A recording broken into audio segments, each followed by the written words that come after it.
Hey, welcome everyone. Happy Boxing Day. And I hope many of you are able to sit back and sort of take a breather from your time of Christmas. I hope you had some great discussion around what your best memories were and just sitting back and enjoying our service. This is an interesting service always. There is only one service between Christmas and New Year's, and this is it. So often we look ahead to New Year's. And this is always a kind of a message where we love to give hope to other people. This is great. Let's look ahead for hope.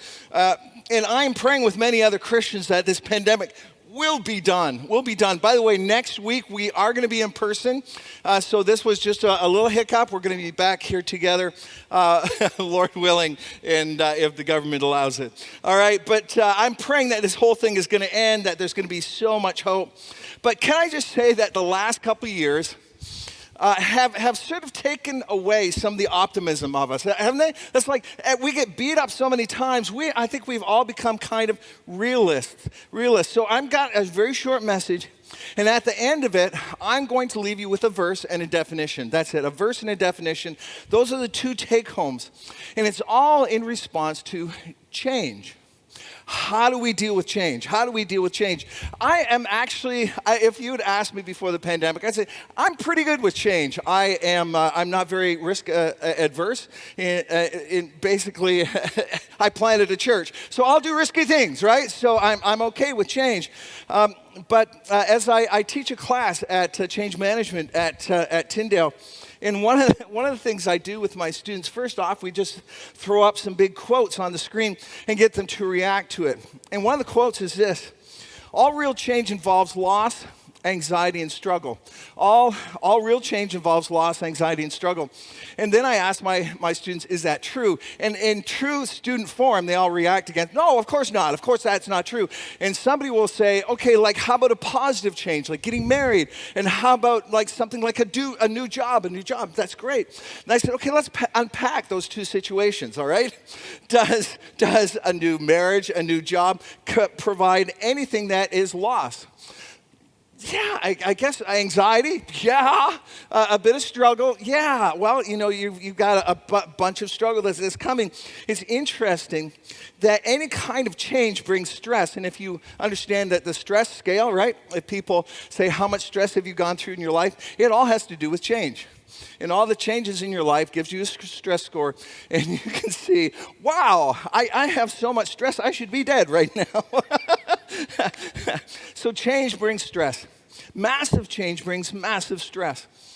And something pandemic has taught me is that I can probably take change fairly well, but when change is not by my design and is forced on me, it's not as easy to take, is it? It's like, come on, really?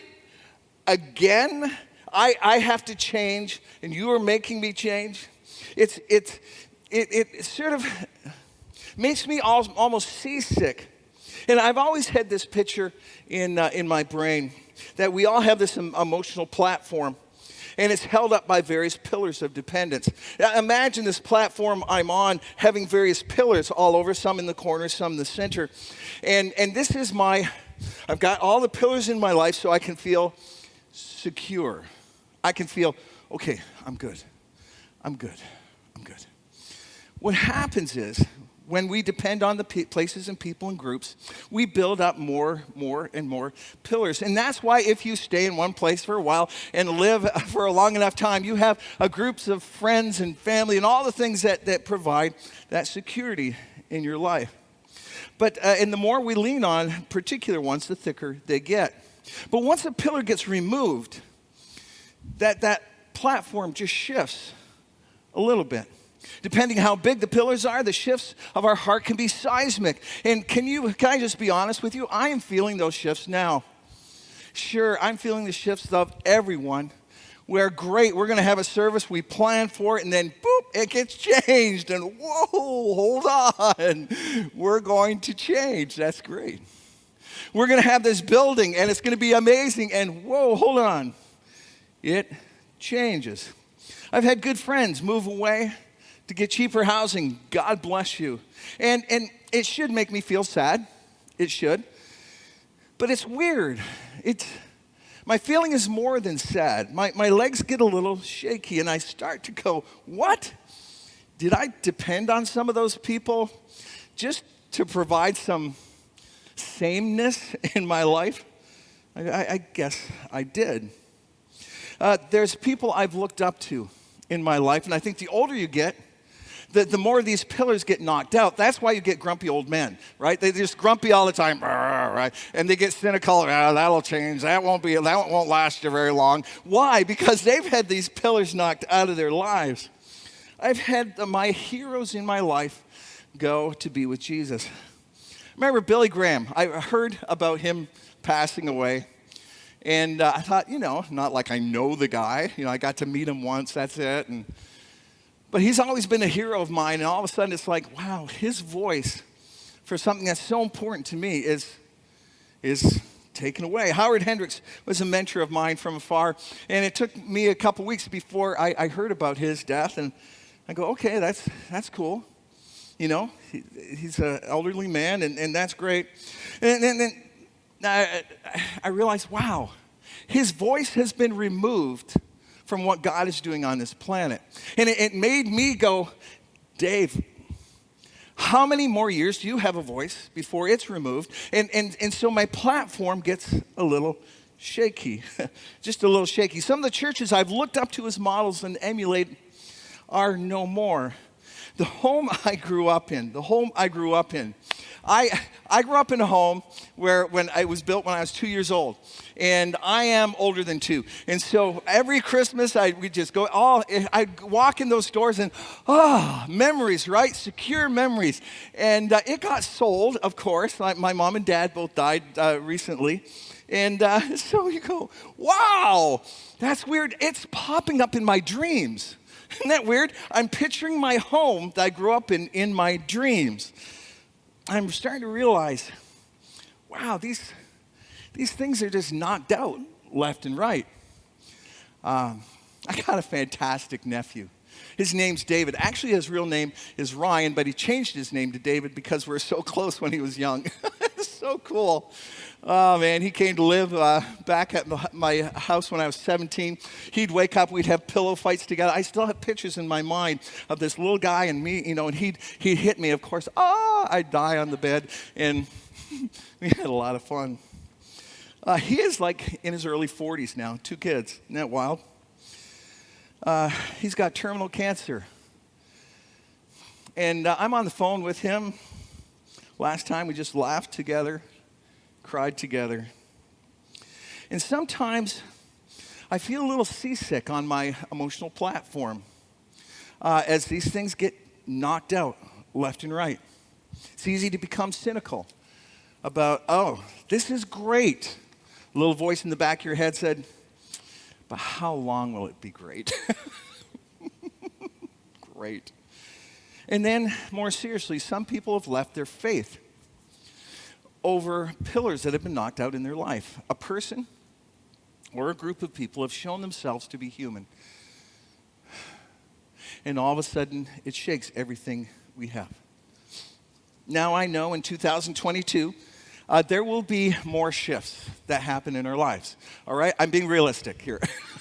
I'd like to say it's all going to get better. I'm hoping for the end of March. The end of March is all going to really. I know I want it to be. I'm praying for that. But I am ready now, and I'm a little cynical about things getting fully better. And so in response to that, I know some of you are holding on to little bits of security, every little bit of security you can. But no matter how hard you hold on to them, change will come. Change will come. So Dave, what do? Do we stagger through this life in sort of insecurity? Oh man, I'm going to fall over. Or is there something better? I'm going to leave you with a story, a verse, and a definition. A story, a verse, and a definition. And that's it. All right, number one, the story. I was back in the day when I was in university. We had a quarter during our summer summer school. Everybody had to take summer school. I think that sort of paid for the university to keep on running through the summer. I think that's why they did that. So the cheapest one for me was to go up to Honey Rock Camp. In the first few weeks, we did wilderness survival camping thing. And we were just thrown out in the wilderness and weird things. Did a 9-mile run, had to do 3 days solo by Lake Superior with no one else around. Just like weird things. And one of the things we did, we rappelled off the back of the Porcupine Mountains. Now, they picked this one face that was a 1,000-foot cliff. That doesn't sound too big, as far as Mount Everest goes. But if you've never been to a 1,000-foot cliff, it's big. It's just big. And so we all had to rappel off. That's a whole other story. I won't even go into that. I remember this one guy. He leaned too far back, and he was dangling down the mountain head first. That was just fun. But there at the bottom, they sort of shifted us around to another face of the mountain. And they said, okay, we're going to have to climb back up. And I go, are you going to give us any instructions on how to climb? I sort of remember 3 points, always, you move one. And no, just go. Here's a rope tied around you. How do you tie a rope around you? There's got to be, and this is exactly what they said, tie it well. Man, I had so many knots on that thing. I think it was about the size of a small watermelon. I just knotted that thing up like crazy. And first of all, the climb was good. It was sort of wasn't like this. It was sort of like this, so I'm just climbing up the side. And then it got, steeper and steeper. And finally, 20 minutes later, I'm on this cliff, sheer cliff. And I'm just holding on like this. Seagulls are flying below me. And as I'm holding on, I'm looking, and I can't find another handhold. And I can barely see the faces up above me on the top of the cliff. And this is what I heard. I said, hey, look, Overholt chose the hardest face to climb up. I didn't choose it. They didn't tell me. And so I'm holding on. They timed me. I held on to that for over 8 minutes, and then my legs started to shake. I just didn't know what to do. About 6 feet over, there's a little ledge about this big. I said, I'm going to jump. And there's one guy that was holding on to my rope up on top. He's tied to a tree, and my rope is tied around him. And so if I happen to fall, all my slim body's weight is going to tighten around his gut. And I said, I'm going to jump. I could hear up top. He said, oh no. So I got her. And I jumped over and I grabbed onto the ledge. And I found the ledge was full of sand. So I just grabbed the sand. And as I was falling down the cliff, I heard boom, and it hit, and I go, whoa, and it swung me over to this other side, and I heard up there, Urgh! The guy showed me black and blue marks around his gut. Not good. I'm over to a better face, and I just stand there, and they said, it's an easier way up, Dave. You can go up this way. And this is what I said. I just need to hold on. I just need to hold on to this rope for a while. I just need to hold on and catch my breath. I told that story to Harvey, my Hebrew friend. He said, Dave, that is the word picture for hope in the Bible. You've had a fall. You don't know what to hold on to. But you just hold on. You're not going forward. Nope. You're not falling more. No.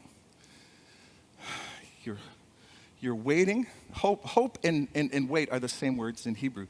So you're waiting on the Lord. You're just holding on, catching your breath to get the strength for the next climb. And sometimes the fall that we take in our life will shift us over to a face that's actually easier. But we need a moment to hold on to hope in the Lord. Hope in the Lord. Oh, that's beautiful, Harv. By the way, I did make it up the cliff. And remember at the top of the cliff, there's one guy there that was not great in education. He came, Dave, this is like trials in our life. I was exhausted climbing up. I said, just shut up. As a pastor, it's good to admit these things. That's the picture I want. Holding on to God, holding on to hope. Even though it might seem hopeless, but you wait for the strength. Let your unfailing love surround us. Here's our verse in Psalm 33:22. It's a beautiful verse. It's packed. Let your unfailing love surround us. That word unfailing love, it's one of my favorites. I think it's one of King David's favorite words. He uses it often in the Psalms. It's chesed, and it means a loyal love. That God says, I'm going to be loyal to you no matter what. That's why it's unfailing. Isn't that great? I choose to be loyal to you no matter what. And a lot of us need that. And when God says his love is unfailing, it is. A lot of people can tell that to us, but I think we all know in the back of our minds, we hope so, but maybe. Let your unfailing love surround us, Lord, for our hope.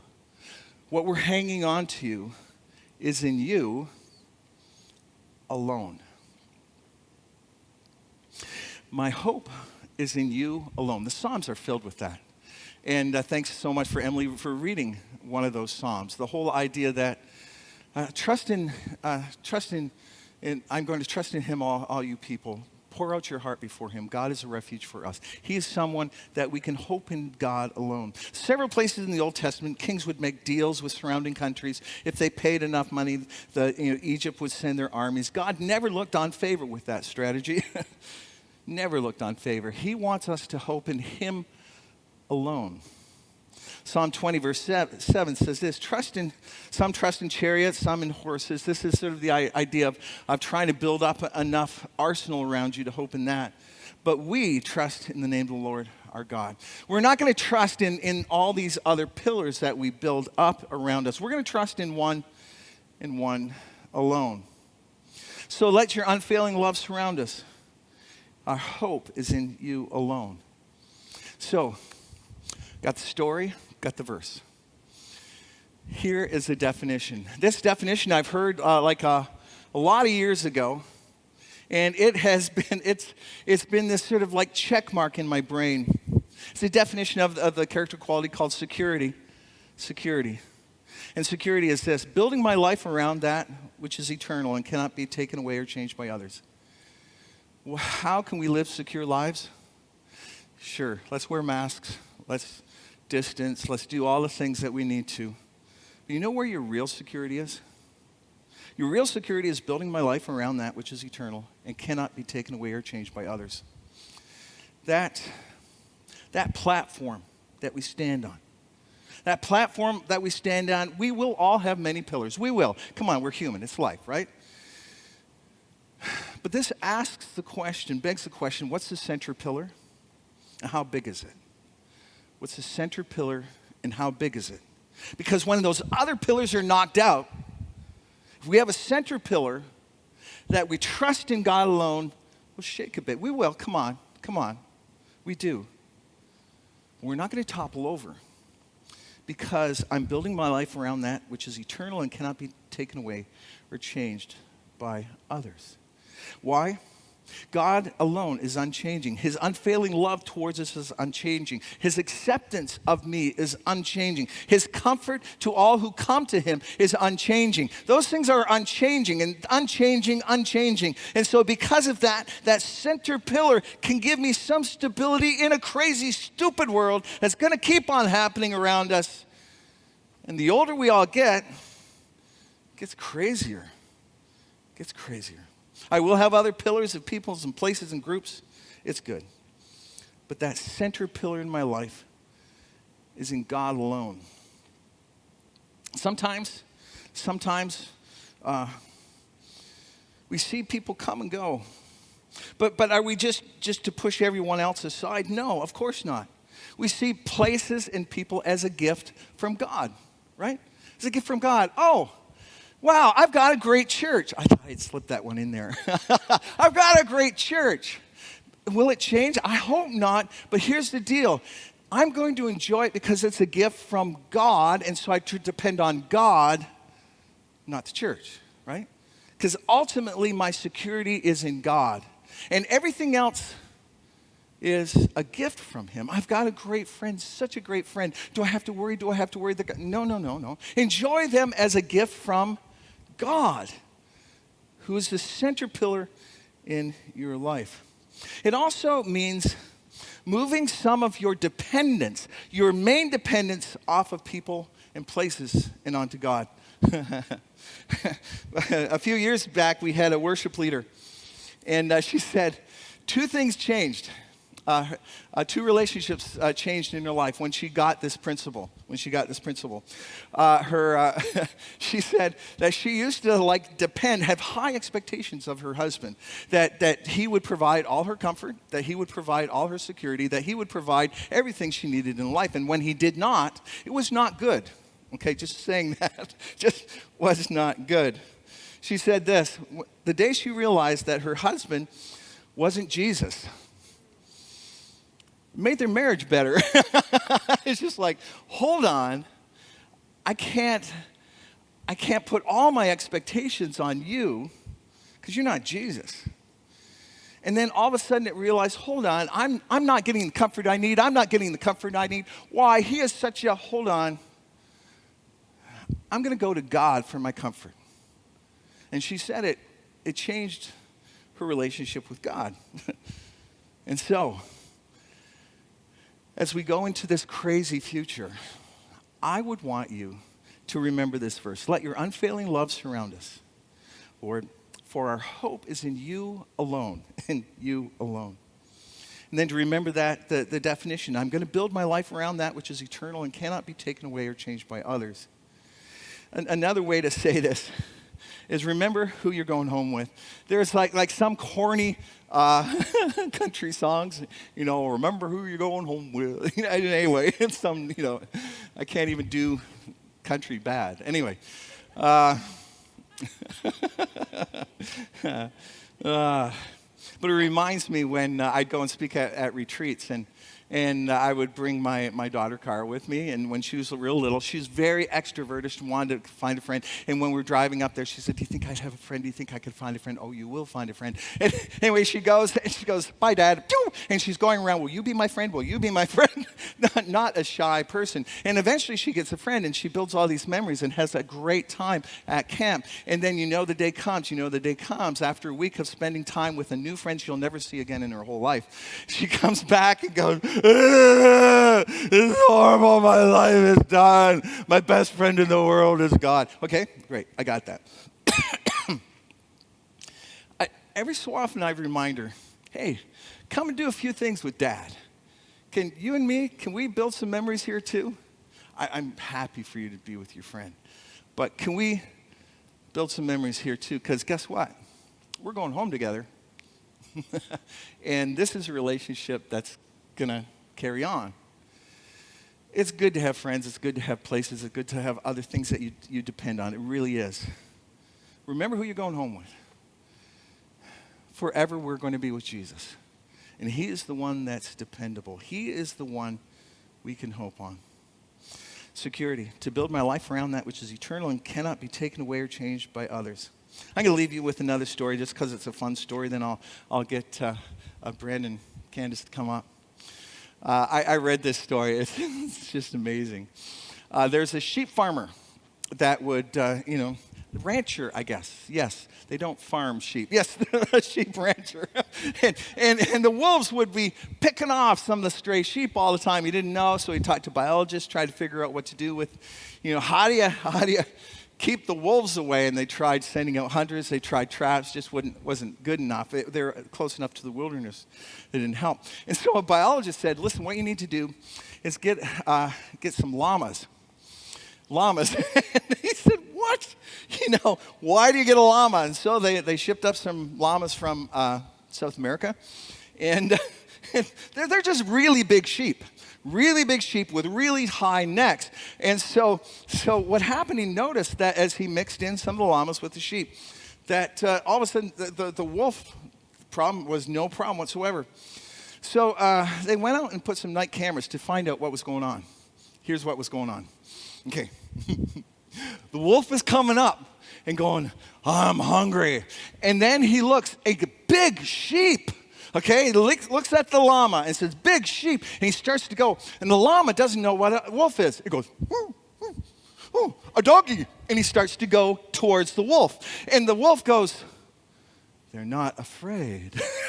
And they start to back away. And finally, the llama's going, let's play, let's play. And the wolf takes off because he doesn't realize that this llama has his head held high and he's running into danger. Guess what? Danger goes. The fears go. I love that story. Just reminds me that I keep my head high, pointed to Jesus. Yeah, pillars will be knocked out. They will. Things are going to change on us again. They will.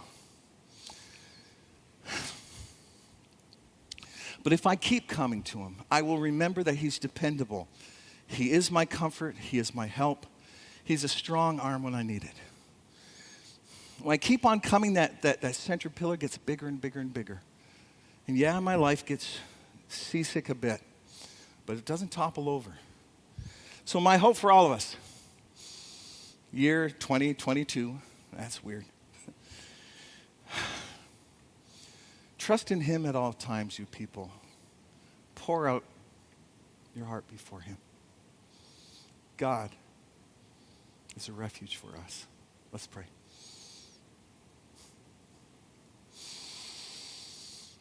I love you. I love you so much, God. You have been with me through so many changes. And yet, you have come with me through every move, through every change. You are the same with your comfort, your strength, your help. You are the one that's unchanging. God, in this season, I pray for all of us that we'd shift our hope to you alone. To you alone. And we'll enjoy other people and other places as gifts from you. And we'll allow them to lead us to worship you. We love you, God. May we build our lives around you in 2022. In Jesus' name, amen.